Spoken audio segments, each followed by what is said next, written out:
Se trata de un altar, un retablo, que es una obra cardinal de la historia del arte medieval español y también del mudéjar, además de ser una insigne reliquia del viejo reino de Aragón, ornado por la pintura de sus blasones, un extraordinario mueble mudéjar que carecía de una monografía a la altura de su excelencia. Solo quiero resaltar muy rápidamente la importancia de la obra, porque yo creo que es algo que no es conocido o no es suficientemente conocido por la opinión pública aragonesa, en la medida en que esta pieza o esta joya está vinculada al patrimonio del Monasterio de Piedra. Y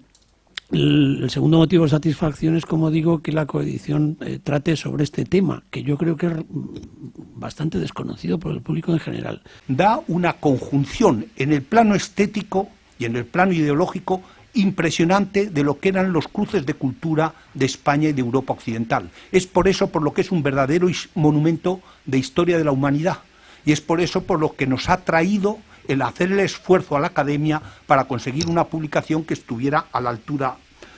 de este interés que tiene la obra. Lo que hemos intentado con él es poner en valor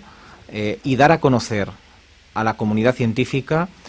por medio de estos trabajos de investigación, los resultados de una tesis doctoral y, por supuesto, los resultados de años de investigación con el apoyo de la Real Academia y de la institución Fernando el Católico.